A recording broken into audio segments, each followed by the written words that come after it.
The real question is this: was all this legal? Absolutely fucking not.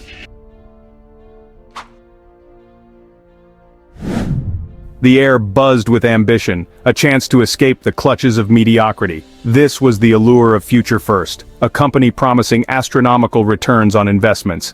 For Jung, an ambitious woman with dreams of becoming a billionaire, it was a golden opportunity. She poured her life savings, a meager $5,000, earned through years of hard work, into Future First, her heart brimming with dreams of immense wealth.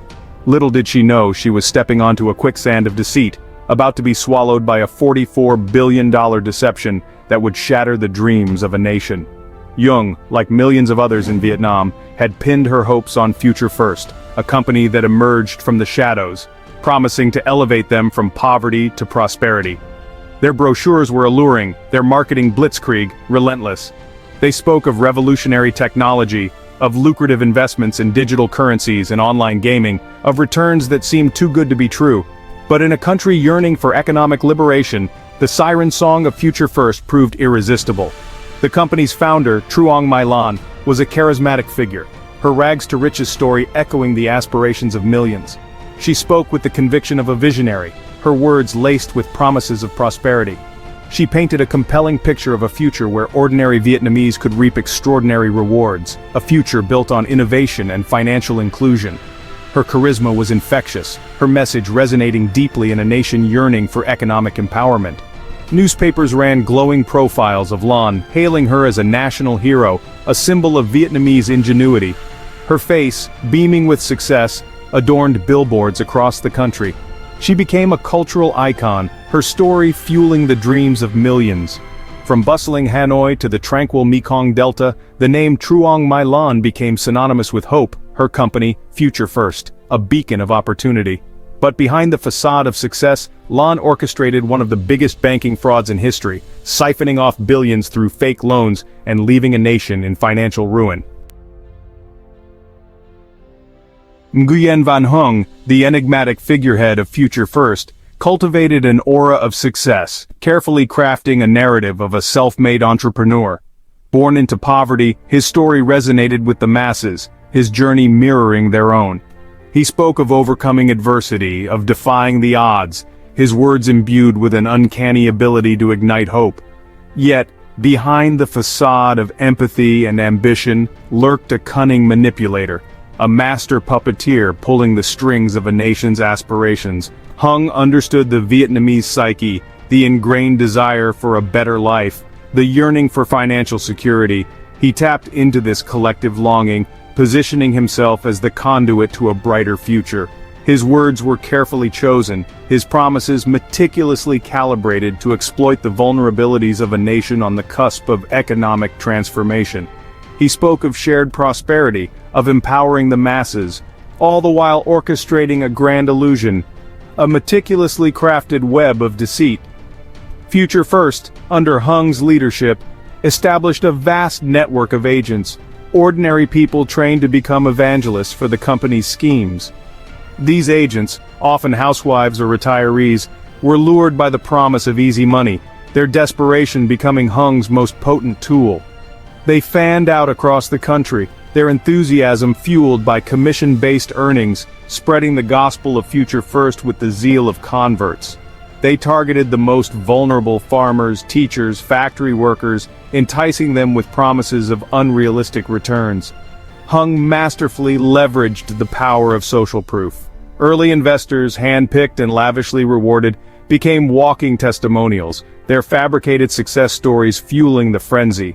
They spoke of overnight riches, of lives transformed by Future First, their testimonies spreading like wildfire through villages and towns. The allure of quick wealth, amplified by the testimonials of seemingly ordinary people, proved irresistible, ensnaring millions in Hung's intricate web of deceit. The collapse of Future First was as swift as its rise, leaving behind a trail of shattered dreams and financial ruin. The promised returns never materialized. The revolutionary technology was nothing more than smoke and mirrors. The man who had promised prosperity vanished, leaving millions to grapple with the devastating reality of their losses. Nguyen Van Hang, the widowed rice farmer, watched in disbelief as her life savings, the fruit of years of toil, evaporated overnight. The dream of sending her children to college, of breaking free from the shackles of poverty, lay in ruins. The once vibrant offices of Future First stood deserted, ghostly reminders of the shattered dreams. The faces that once beamed from their marketing materials were now plastered across newspapers, their names forever etched in the annals of financial infamy. The scale of the scam sent shockwaves through Vietnam, shaking the very foundations of trust. The government, initially slow to react, faced a wave of public outrage, the anger palpable, the cries for justice deafening. The human cost of this colossal fraud was staggering. Life savings were wiped out, families were torn apart. The elderly, robbed of their retirement funds, were left with nothing but despair. The story of Truong My Lan, a retired teacher who lost his entire life savings, a modest $10,000, meticulously saved over decades, epitomized the widespread devastation.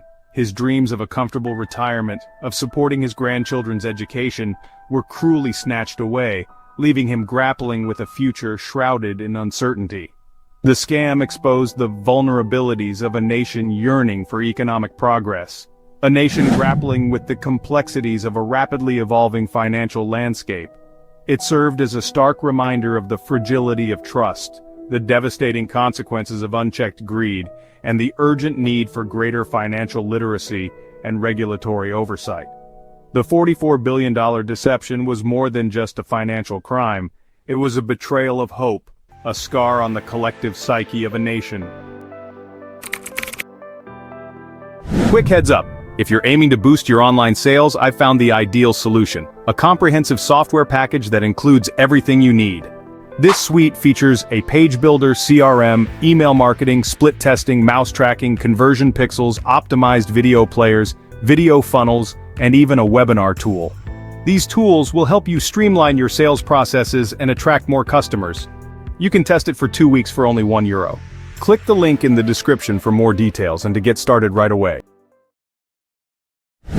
Section 4. Echoes of Despair, a Nation in Anguish. The collapse of Future First left an indelible mark on Vietnam, its impact reverberating far beyond the realm of finance. The very fabric of society, woven with threads of trust and communal support, was torn asunder. Stories of despair echoed from the bustling streets of Hanoi to the rural villages of the Mekong Delta. The scam had preyed on the vulnerable, exploiting their aspirations for a brighter future, leaving behind a trail of shattered lives and broken spirits. The government, initially slow to grasp the magnitude of the crisis, found itself grappling with a crisis of confidence. Public anger simmered, fueled by a sense of betrayal and a perceived lack of accountability. Protests erupted across the country, with victims demanding justice, their voices hoarse with anguish and indignation. The government, under intense scrutiny, vowed to bring the perpetrators to justice. But for many, these promises rang hollow, their trust irrevocably shattered. The impact of the scam transcended geographical boundaries, affecting Vietnamese communities worldwide. Families who had invested their hard-earned savings, hoping to create a better future for their children back home, were left reeling from the shock. The diaspora, often seen as a source of financial stability for their relatives in Vietnam, found themselves grappling with a shared sense of loss and betrayal. The scam served as a stark reminder of the interconnectedness of the globalized world, where financial malfeasance could have far-reaching consequences. The psychological toll of the Future First debacle was profound. Victims, grappling with the loss of their life savings, experienced a range of emotions: shame, anger, despair. The social stigma associated with falling victim to such scams compounded their suffering. Many withdrew from their communities, their silence a testament to their shattered trust and the deep-seated shame they carried. The scam left an indelible mark on the national psyche, eroding trust in institutions and sowing seeds of doubt in the minds of millions. Section 5. The Weight of Betrayal. A Mother's Agony. Nguyen Van Lan, her face etched with worry lines that belied her 40 years, clutched the faded photograph of her children. The vibrant smiles in the picture mocked her current reality, a stark contrast to the despair that now clung to her like a shroud. The money she had invested in Future First, hoping to secure her children's future, was gone, vanished into thin air, along with her dreams of a better life. The weight of betrayal pressed down on her, heavy and suffocating. The rice paddy, once a symbol of hope and sustenance, now represented her family's precarious existence. The harvest, meager at the best of times, was no longer enough to make ends meet. Her son, a bright spark with dreams of becoming a doctor, was forced to abandon his studies and work as a laborer, his youthful aspirations crushed under the weight of their financial burden. Her daughter, her eyes reflecting the weight of her mother's worries, silently bore the brunt of their reduced circumstances. The shame Lan felt was a bitter pill to swallow. She had always prided herself on her resilience, her ability to provide for her children, even in the face of adversity. Now, she felt like a failure, her trust naively placed in the hands of a con man. The whispers in the village, the pitying glances from her neighbors, were a constant reminder of her mistake, a wound that refused to heal. The emotional toll was almost unbearable, a heavy cloak of despair threatening to engulf her. Lan's story, though heartbreaking, was not unique. It was a tale repeated across Vietnam, a symphony of sorrow played out in countless homes.